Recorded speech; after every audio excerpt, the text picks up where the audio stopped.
Cameras? I know. Why? Are you a little baffled? Yeah.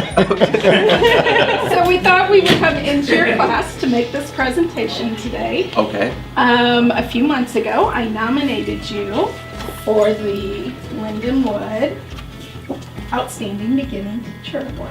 Oh, awesome. And just wanted to let you know that we are so proud of all your efforts, not only when you were doing your student teaching, but as you've moved into being a first-year teacher, and your dedication to your classroom, your volunteering with football, with wrestling. Oh, you heard about that. All at the same time of raising boys, and we thought what we should have brought was coffee for you. We really need that.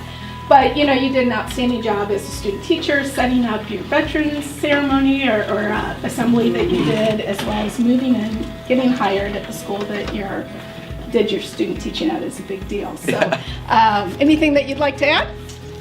He's done a great job building a relationship with kids. I've observed him several times. I think you guys seem to like him a lot. So every class I come in, the kids seem to really enjoy being in his class, participate very well. The relationships he's building are going to last a long time. And we understand that the students really love you too, and that you have a real connection with them, and that's a lot to be said for a teacher. So, round of applause.